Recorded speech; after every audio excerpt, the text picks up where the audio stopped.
Namaste. In continuation to our first episode on the title East and West State of No Thought, we have our second episode coming up with our subject expert, Mr. Himanshu Vaidya. Namaste again. As we took off the beautiful journey of understanding how different states can be explored of being experiencing no thought, would like you to put some light on, is the state of no thought one state, or are there many states that are represented by this word as a category? It is actually a category word, a word state of no thought, which represents many different flavors. Just as a state of thought represents many different flavors. You can be thinking about something pleasant, you can be thinking about something frightening, you can be thinking about something sweet, something bitter. All of these are states of thinking. Similarly, when you say state of feeling, there are many states of feeling. Similarly, when you say state of no thought, this also has flavors. Just that it is a rare experience which we have not experienced enough and documented enough, not discussed enough, because it's a rare experience. Right. Otherwise, there is a full menu of states of no thought. Let's look at some of them. One state of no thought is you are in a state where you don't have thoughts. You are established in that state. You want to go into that state, go into that state, presuming you have the capacity to do it, and you experience it. Usually in that state, you have high awareness, bliss. You have high awareness and bliss. And you can see around a perfect calm and peace inside of the mind, of course, that there is nothing, no thought movement, no emotional movement in the conscious mind. Second experience of no thought can be that you experience oneness with existence. Oceanic oneness, what is normally referred to as samadhi, the state of samadhi, in which you don't have thoughts, you just experience oneness with everything. Third way of looking at the state of no thought is you experience the psychic inside, deep inside the chest, and then you experience a sort of sweetness and a pure childlike existence, but there are no thoughts. Now, when you are looking, when you have the first experience of no thought, the first category first instance I described, you don't have that sweetness which you have in the psychic state of no thought. Then you can have a state of no thought where you have such intense awareness only that you don't even experience bliss, which is what many Jain sadhaks aim for in their search for Kaivalya. And then you can have a state of no thought of the all negating absolute, what is the nirvana. That you don't experience thought, but then you don't experience anything at all. You experience a pure void, you only are aware of a pure void. True. Now, all these states are states of no thought, but they are very different. Now, different schools have different states as their goals. If you go into a Jain school, pure awareness would be the goal. If you go into a Buddhist school, all negating absolute void will be the goal, Shunya. If you go into a classical Vedic school, the experience of Samadhi or Purna, one with everything, being completed by merging with existence. That is the goal. If you go in a more measured school, just having an observer aware status inside is the goal. They don't even go for psychic or oneness experience, just having this observer inside who is not identified with anything and there are no thought movements, that itself becomes a goal. Some experience even oneness in the inconscient of the matter. And that also you will have a state of no thought, right? But you will experience some vitality even in the heart of matter. Sri Aurobindo calls it the experience, the vision of the basalt rock, which comes up when you're dealing with certain deeper aspects of yourself. And in that, if you get into the inconscient, you will still have no thought. You will experience certain movement sense there, but you still don't have any conscious thought, right? You are almost into pure inertia, the root of what Freud will call the death instinct, the pure inertia of matter. So those are various states of no thought. And you can also have some medical states of no thought. So we have not mapped up actually well either states of thought or states of no thought. We love to live in this amorphous area unclassified. And Sri Aurobindo does a great job of classifying various states of mind. So we have not mapped out, categorized or classified various states of thoughts, various states of feelings, or various states of no thought. But the state of no thought is not one. There are many states where you don't have any conscious thought, but in their flavor, apart from the fact that there is no conscious thought, other elements are different. And each school has a different goal, each school has a different experience.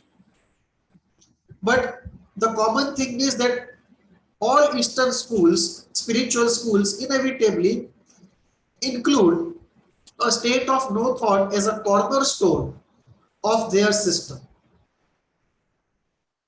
And then they add to it their flavor and put up as a goal to the aspirant. So this is about from the spiritual side. But there are also other states where you can experience no thought. For example, you are just dead tired and you fall in the bed. For some time, you may not have any thought. True. Or you are just gazing at something in the wall and you just keep gazing, and it occasionally happens that you don't have any thought for some moments. So this idea of Western psychotherapy or psychology that you don't have thoughts only when you are dead is actually a dead idea. I have heard this many times in IISTDP and in Western psychotherapy also. If you tell them, I am not having any thought, they will say, oh, only when you are dead you don't have thoughts. Only when you are dead you don't have feelings. They can't imagine a state which is free of thought, which is free of affect. Just as they cannot. But when they're debating on this, they're talking about the masses, where you were talking about no thought zone was especially with people who are exerting themselves into spiritual awareness and transformation. When sitting in the other side of the therapist's chair, they are the pathological representations of no thought, like disassociation, numbness, drug abuse, and you just referred to one of the terms, medical states. So probably you are sorry, you're saying something. No, that's what I just wanted you to just go a little deeper to those medical states of no thought and the kind of belief Western people talk about, that if you don't have a thought, you are dead. So let me just round up the herd before I go into the medical part. Unfortunately, in the West, it comes with their paradigm. Because in the West, regardless of whether you are dealing with the mass or the class, even the class in the West has not experienced the state of no thought. Except for rare exceptions, what is called the rarest of rare cases. Leaving them apart, even the best psychotherapists in the West, take for example Carl Jung, Freud, right? The entire cargo of psychoanalysis, neither of them has experienced a state of no thought in a substantial way.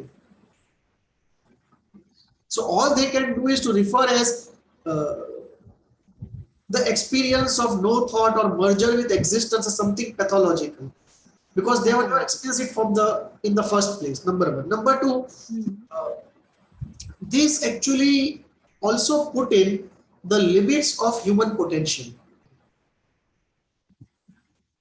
Because the moment you say that there is no option but to keep thinking and keep feeling, and if you cannot do it, you are into trouble, medical or psychological. Right? So that pathologizes this whole area of self-development. And unfortunately, in the West, these are like standard statements, even in psychotherapy done by the best of psychotherapists, including the founders of the schools, that you cannot have a state of no thought, you cannot have a state of no feeling. Okay.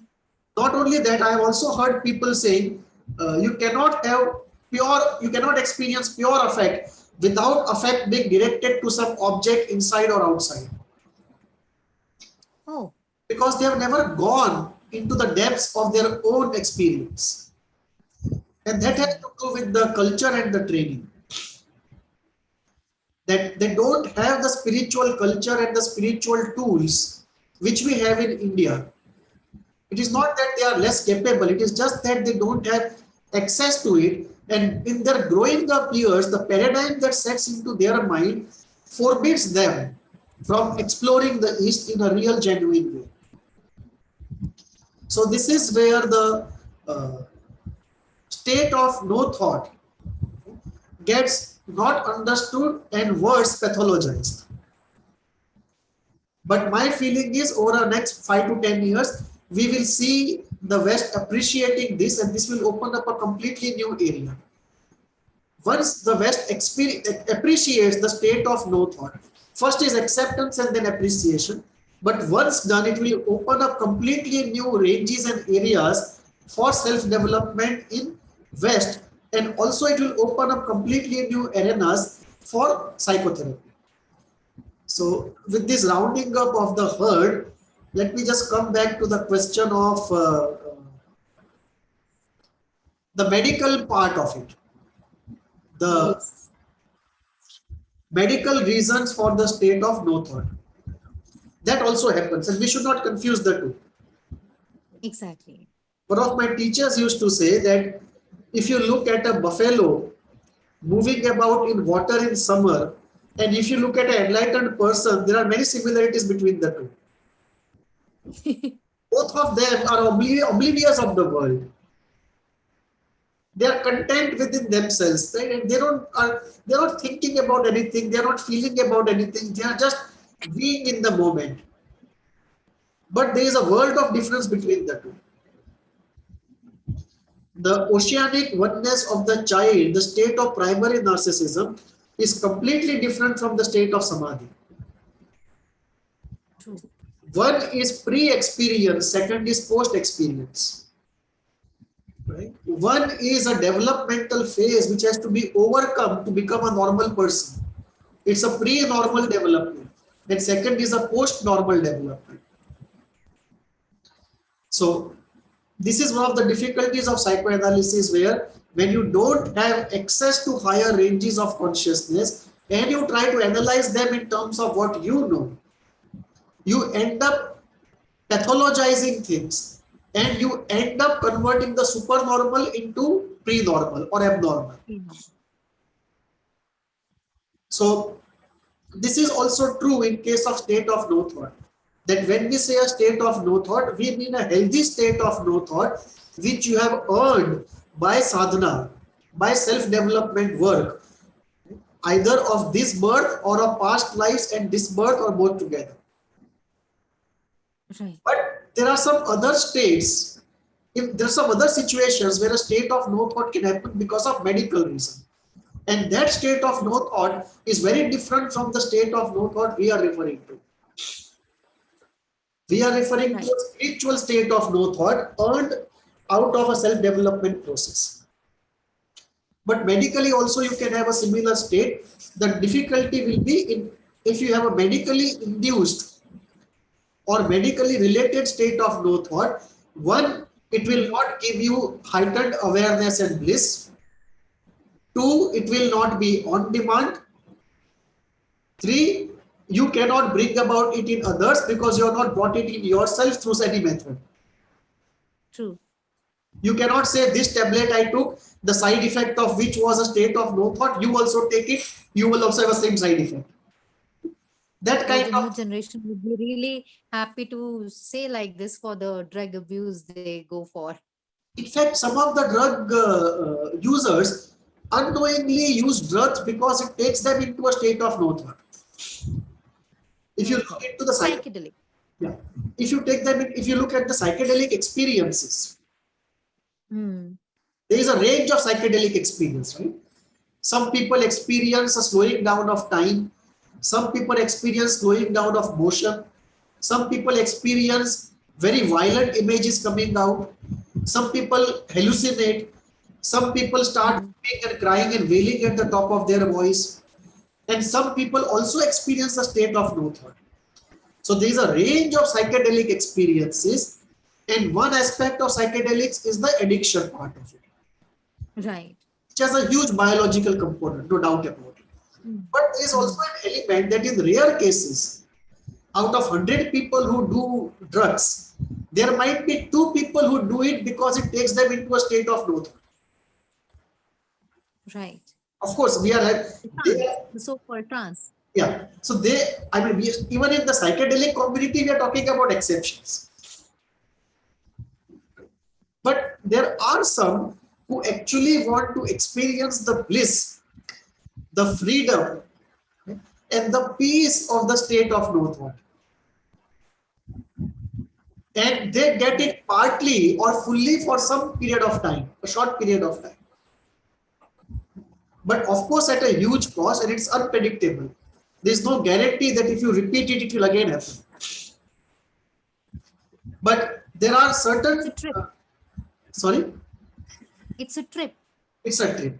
You may end up there, you may not. It's a free trip, and you may end up at your desired destination or you may not. But this True. is True. what we are referring to is a state of no thought achieved by sadhana, by self-developmental process, and therefore it's a very enduring and durable thing. It is not a non-maintainable state. The high drug state is a non-maintainable state. The body cannot maintain it 24/7. Right. And you don't know the pathway. You are just waiting for a fortuitous accident to happen. Whereas this is a very predictable thing. Your body has got tuned to that thing. You have prepared yourself, and therefore it can become enduring, can become on demand, can become very inseparable part of your life. And you also know the path, how to go there because you have traveled the path. You may not know all paths, but you definitely know your path. But coming back to the medical thing, therefore, this state of no thought is not what we are referring to, but you can have a state of no thought because of this. First, you may have it either in coma or Hmm. in coma.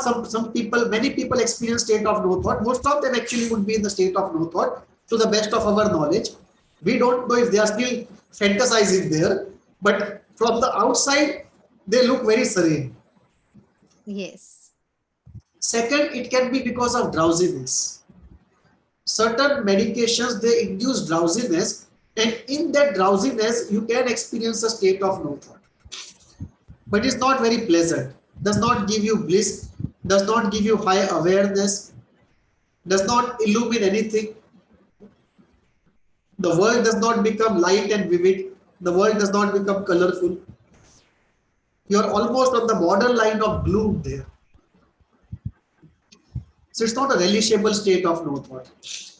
In certain cases of lack of oxygen also it can happen, that the body wants to just use the oxygen for autonomous nervous system, and therefore the conscious mind gets into no thought. Higher function. Yeah. Yeah. You can have it because of any organic defect in the brain. You can have it because of sudden shock, that for some Yes. moment you can go into a state of no thought. And most of these situations are amenable to treatment. You give treatment and the person comes out of the state of no thought into normalcy, because the state of no thought he has gone into is subnormal, not supernormal. True. And therefore this is a pale reflection, a pathological equivalent of actually something supernormal.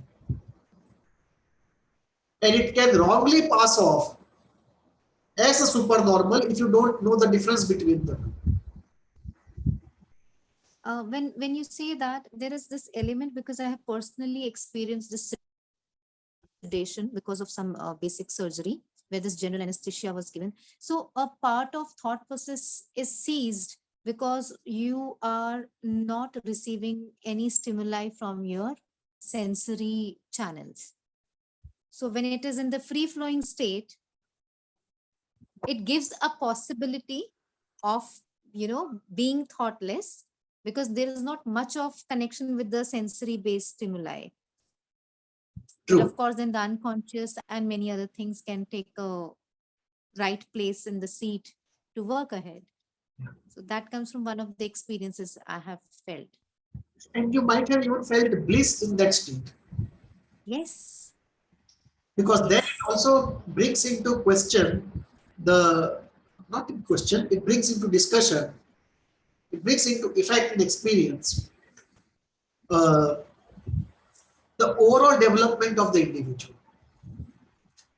If the overall development of the individual is high on the spiritual side, if a lot of things have been worked out, and this kind of thing happens even for a medical reason, because the Right. person has got deeply in touch with his bliss. Otherwise also, a part of bliss can get activated here. Right.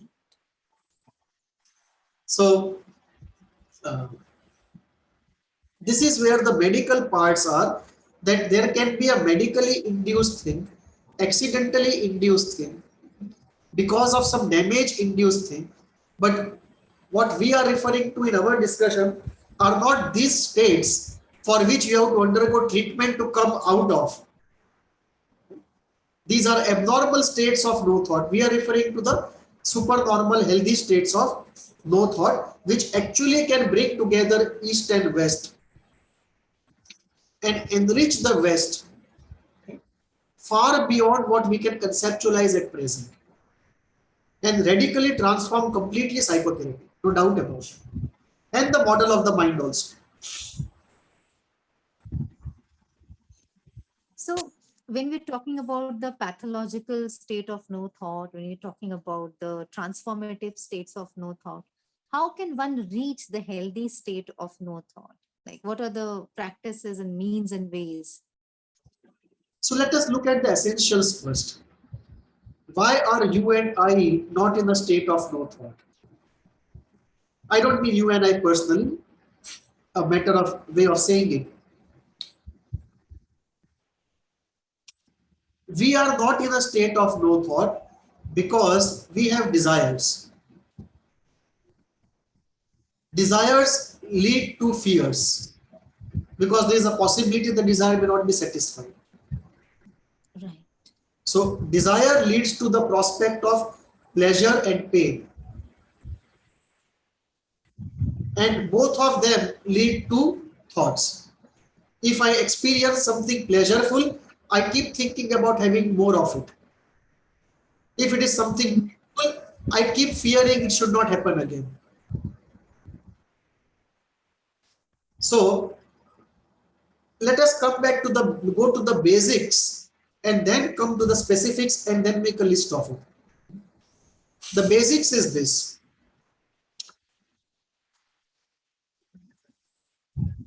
what is the goal of our system?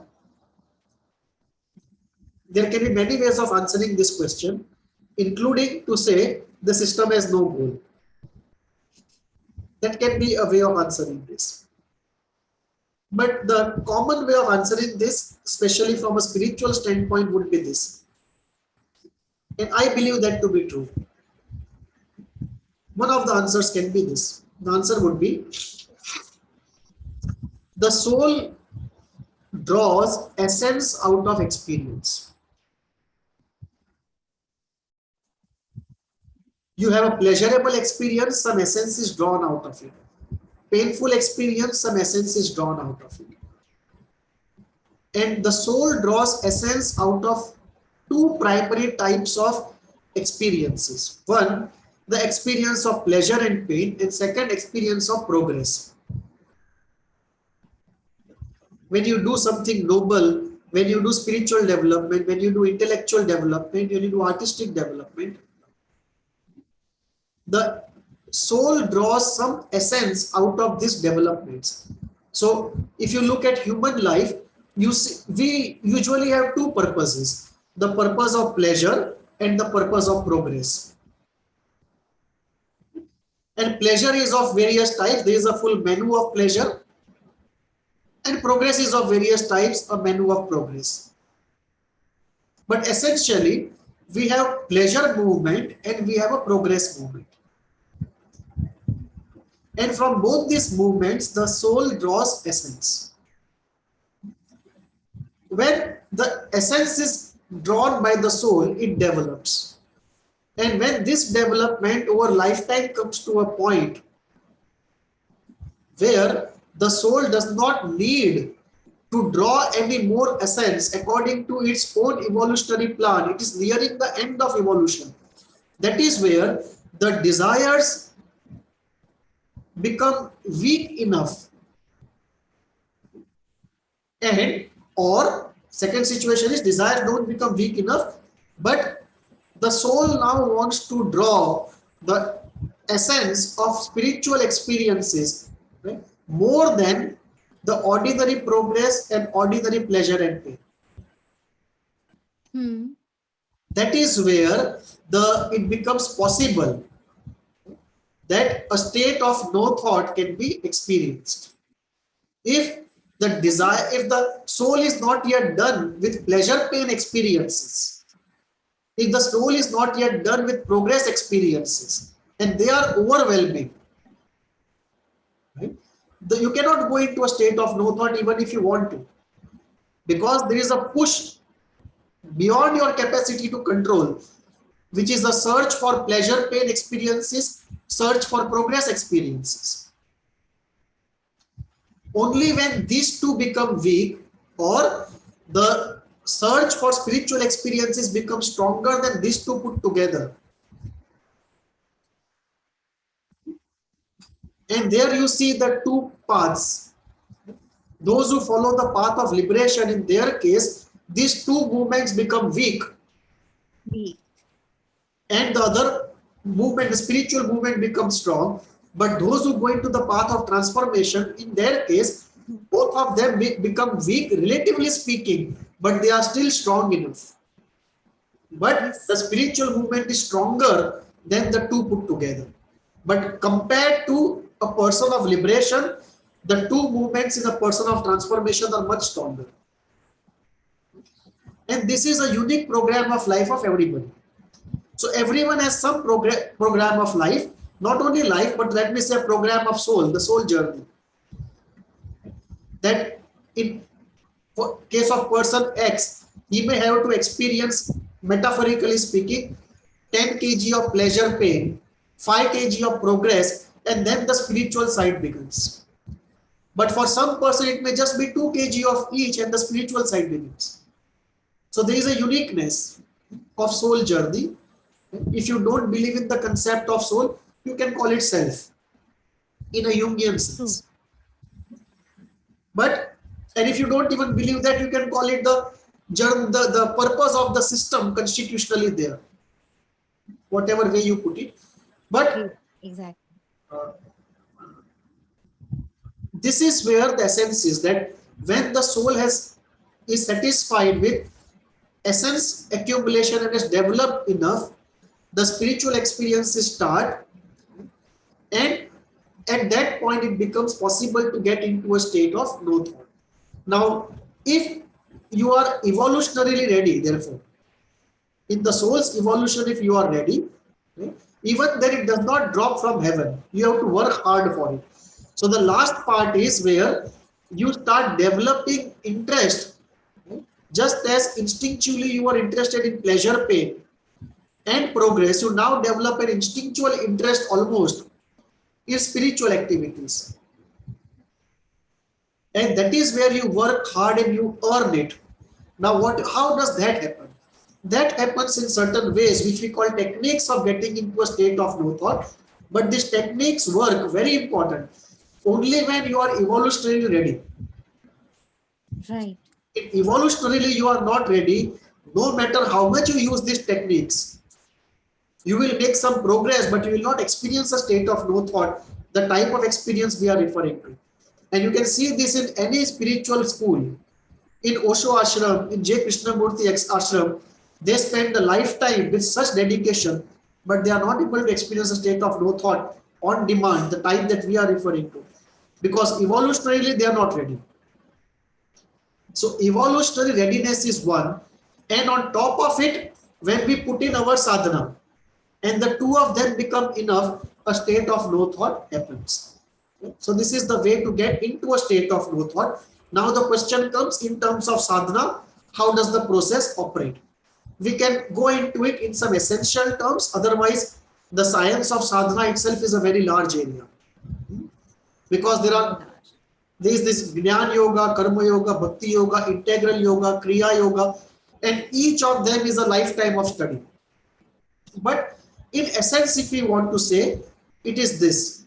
Observational exercises are very important and very productive. If you can just create an observer inside and keep observing and reduce getting involved in experiences in the outer world and the inner world. So reduce involvement in pleasure, reduce involvement in pleasure pain activities, reduce involvement even in progress activities, because when you are talking of a state of no thought, it is in Indian spirituality is described as gunatit, above the gunas, sattvic, rajasic, tamasic, neither of it. So sattvic activities are progress experiences, even they become an obstacle. Right. So one has to give up even sattvic activities.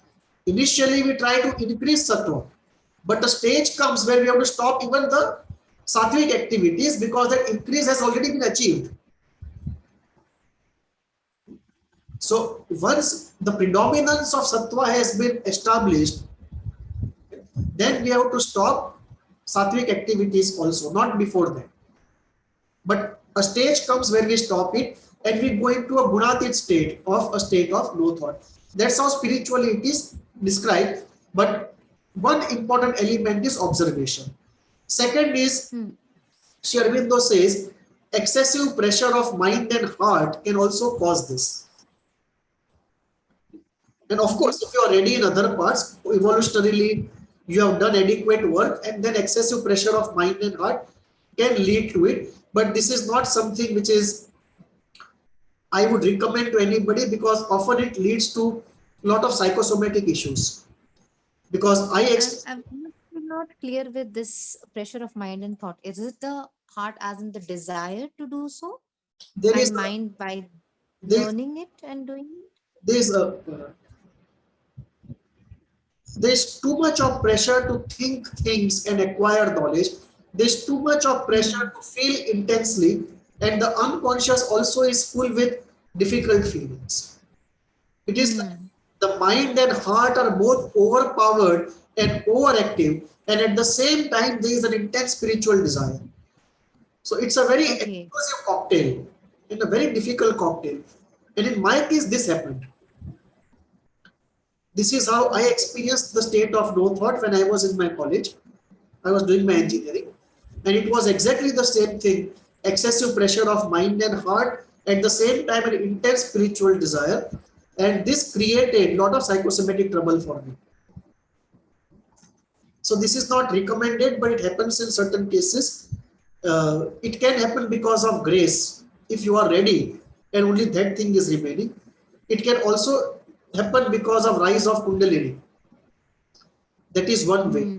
It can also happen because of certain practices of devotional type or intellectual type, the Gyan Yoga or Bhakti Yoga as we call it.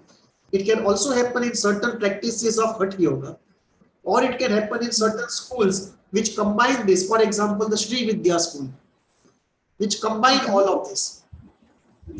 Or it can happen because of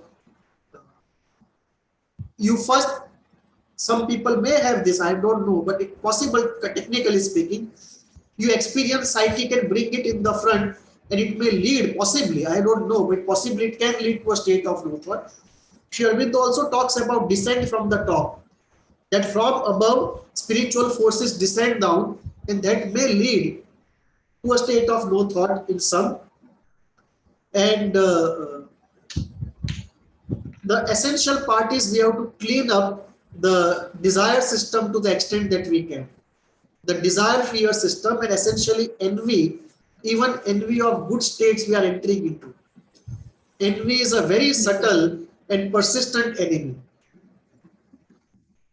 So we have to clear up the desire fear part, the envy part, and we have to actually work on the whole system. It is no single exercise will lead us there. We have to get the whole system tuned into it. So evolutionary, we should be ready. Work on the whole system should be there. The desire, fear, envy should be worked out, and then spiritual hard work has to be put in, preferably under guidance and some grace of Guru and God, and then it happens the state of no thought, and you get into it in a healthy spiritual way as a goal of self-development. Um, When you talk about this higher goal of self-development, does it come in phases and stages or moments? Like once you experience it, does it stay or one can lose it? Like good Osho question. refers to as Satori. Yeah, yeah. Good question. Is it permanent?